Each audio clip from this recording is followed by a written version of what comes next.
Bonjour, c'est Carla. Bonjour, c'est Alison. Nous vous présentons le journal d'une maman. Bonjour, je suis très heureuse de vous retrouver aujourd'hui pour une nouvelle émission du journal d'une maman et j'ai le grand honneur de recevoir Marion Manet. Bonjour Marion. Bonjour Vanessa. Je suis très heureuse de vous avoir avec nous aujourd'hui. Vous venez de nous présenter votre livre qui s'appelle Contre le cancer des crabes et des ours, édité aux éditions Liane Alibert et Philippe Olivier. Donc c'est un livre sur des histoires de femmes magiques, mais nous allons en parler ensemble tout à l'heure. Donc vous êtes la maman d'un jeune garçon qui a 16 ans et demi. Enfin, qui va avoir 16 ans, pardon. Tout à fait. Donc, vous êtes professeur des écoles, vous êtes en activité sur diverses écoles élémentaires à Marseille.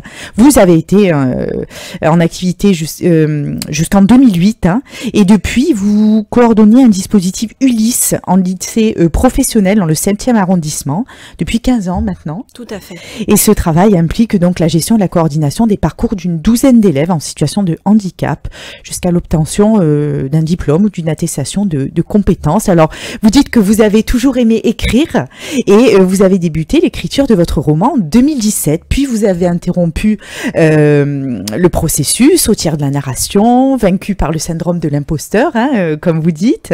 Et c'est après le décès de votre compagnon, dans des circonstances un peu douloureuses, que vous avez décidé de reprendre votre plume. Et vous avez terminé ce récit en 3 mois. Tout à fait.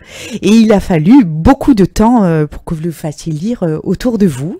Et vos premières lectrices, vous le dites, sont vos amis de la Pointe Rouge, hein, qui sont sur cette photo, sur la photo de votre livre, hein, ces amis dont vous aimez tant leur compagnie.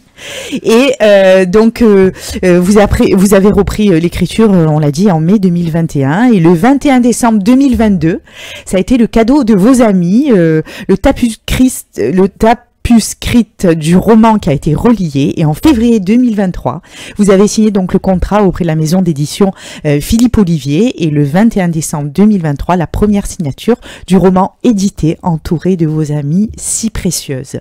Donc vous m'avez offert ce livre, donc ce roman creusé de l'amitié, de l'énergie, créatrice de femmes, etc.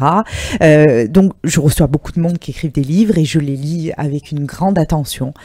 Mais ce livre, c'est des histoires de femmes, principalement. Alors des histoires tristes, des histoires gaies, des histoires de vie. Et finalement, je pense que chacune d'entre nous qui va avoir ce livre dans les mains va un peu se retrouver dans certaines histoires de ces femmes qui sont toutes un peu liées, on va dire. Et je vous remercie d'avoir écrit ce livre parce que c'est peut-être l'histoire de chacune, des histoires qu'on n'a pas envie de dire peut-être, mais vous l'avez fait pour toutes ces femmes. Tout à fait. On n'a pas envie de le dire et c'est pour ça que j'ai utilisé le silence. Le mot silence était très important dans ce livre. Donc, contre le silence des crabes et des ours, c'est ce qu'on a tout au fond, c'est aussi le non-dit. Et je voulais parler du non-dit. Et j'ai tenté dans cette écriture de mettre en lien le lien intersubjectif entre chacune de ces 4 femmes qui, au-delà des mots, sont liées par des secrets. Donc je ne vais pas dévoiler lesquels, mais ils touchent à toutes les sphères du lien affectif, du lien amoureux. Et je voulais aussi montrer à quel point le silence pouvait être corrosif, détruire et ronger les liens, les dénaturer, les abîmer. J'avais quand même envie de terminer le récit sur une note positive en montrant qu'on pouvait réparer ce lien en le surmontant, ce silence, justement. Alors, pourquoi les crabes et les ours? Moi, je sais pourquoi. Mais à nos auditeurs, qu'est-ce que vous pouvez leur dire? Pourquoi avoir choisi ce titre? Le crabe, c'est celui qui ronge, c'est le symbole de la maladie. Elle est présente dans le livre, mais je n'ai pas voulu axer tout le récit, tout le roman autour de la seule maladie. C'est un des éléments du livre. J'ai fait une analogie et j'ai tiré la parabole du crabe, parce qu'elle le cancer du silence ronge. C'était l'image que j'ai voulu distillé tout au long de cette histoire et sur le parcours de ces 4 femmes. Toutes, quelque part, ont un crabe, d'une certaine façon ou d'une autre. Et les ours? Alors l'ours est un personnage dans le livre, et là aussi j'ai essayé de distiller cette parabole d'une autre façon. C'est un profil de personnage masculin dans ce roman. C'est un livre très féminin, mais néanmoins pas très féministe. C'est un livre féminin et l'image de l'homme est interrogée. Voilà. Il existe vraiment, l'ours? L'ours existe vraiment.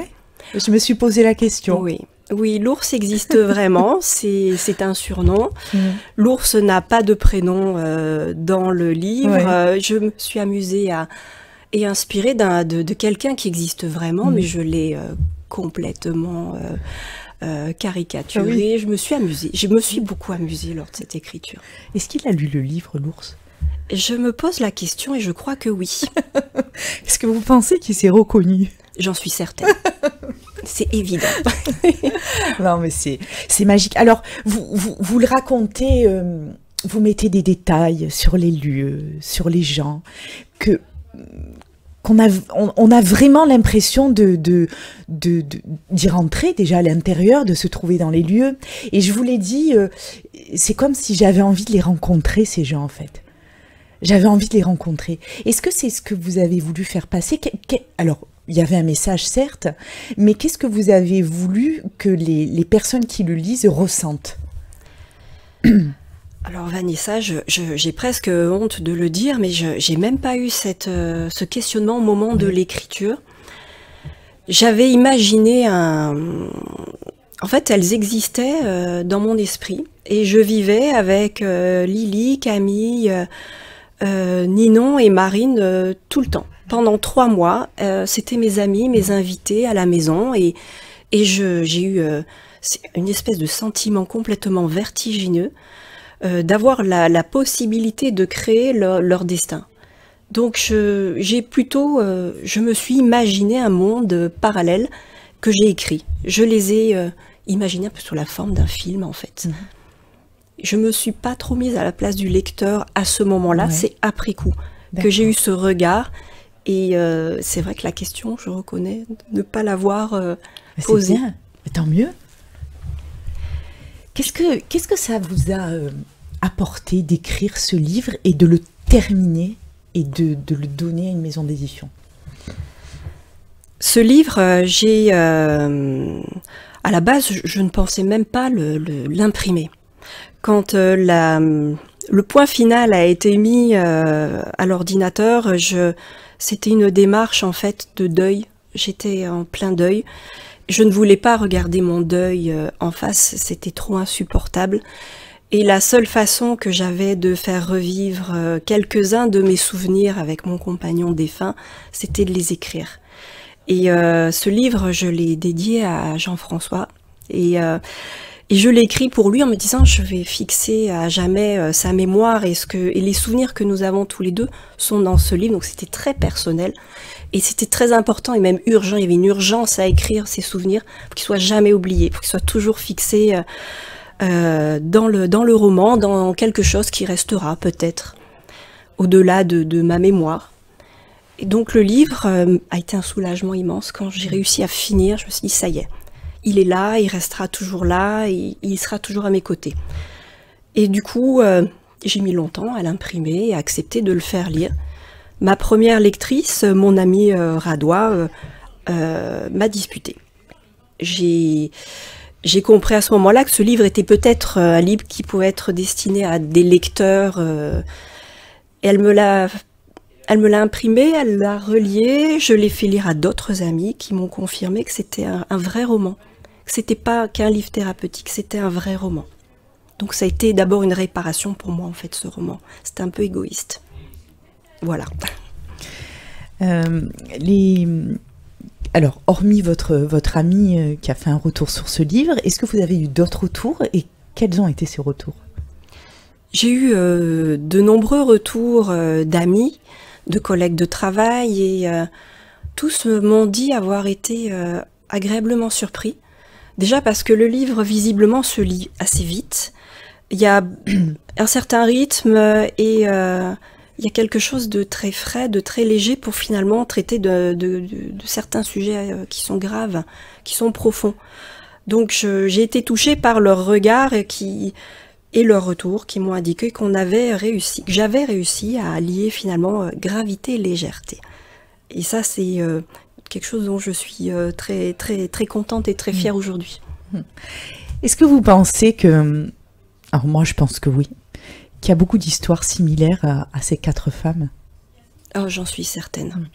Je suis persuadée que chacune de ces 4 femmes, à un certain moment de nos vies, voilà, il y a des échos qui se font dans les vies de chacune, dans la maternité, dans la maladie, dans le lien aux parents, dans le lien aux amis, dans les liens avec sa sœur, parce que c'est un roman qui parle de sororité, beaucoup. La sororité n'est pas là où on la trouve, ni là où on la pense initialement. Parfois, elle prend d'autres facettes. C'est une histoire de sororité, finalement, je crois. Et ça parle beaucoup aux femmes. Marion, moi, je suis très émue de vous recevoir parce que vous êtes la personne qui m'a fait voyager pendant quelques temps en lisant ce livre. Et ce qui est marrant, c'est que j'ai 3 filles. Et j'ai parlé de votre livre à mes 3 filles. Ah oui. Et je leur ai dit, alors bon, ce sont des adolescentes, hein, et je leur ai dit, il faudra lire ce livre parce que ce sont des histoires de femmes. Et bon, je le répète encore, hein, il m'a beaucoup touchée parce que ce sont des histoires, voilà, je pense que chacune d'entre nous a une histoire comme ça à un moment donné dans sa vie. Est-ce que vous pouvez me dire où est-ce qu'on peut retrouver ce livre ? Il est actuellement dans plusieurs librairies. Là, à l'heure actuelle, je sais qu'il est au Ferrybook, rue Paradis. On peut le trouver aussi au centre culturel Leclerc, à la Trappe-Maux, Mazette, dans toutes les librairies. On peut le commander dans toutes les librairies de Marseille et sur la Fnac, bien entendu. Je sais qu'il y a eu beaucoup de ventes par la Fnac. Alors, ma dernière question... Est-ce que vous avez envie d'écrire une suite? La suite est déjà prête, en fait, dans ma tête. J'attends d'avoir un peu de temps et d'espace pour prendre ma plume, et j'attends ça avec impatience, en fait. Vraiment, c'est quelque chose qui me confirme et qui me conforte dans quelque chose que j'adore faire et écrire. C'est une vraie passion. Marion, merci beaucoup. Merci. On peut vous retrouver alors sur les réseaux sociaux, hein, vous communiquez aussi pas mal, et on peut retrouver votre livre, je vous le répète, chers auditeurs, Contre le silence des crabes et des ours, donc Marion Manet, aux éditions Liane Libert et Philippe Olivier. Merci encore de cette écriture, et puis pourquoi pas très vite pour le prochain. Alors j'espère, Vanessa, une signature de livre est à prévoir au Ferrybook, justement, auprès de Monsieur Hochberg, donc au 194 avenue Paradis. Je donnerai la date de cette signature dès que possible. Ben avec plaisir, on y sera. Merci. Merci beaucoup, Marion. Merci beaucoup. Chers auditeurs, je vous remercie de nous avoir suivis, et puis on se retrouve très vite pour une nouvelle émission. Au revoir. Bonjour, c'est Carla. Bonjour, c'est Alison. Nous vous présentons le journal d'une maman.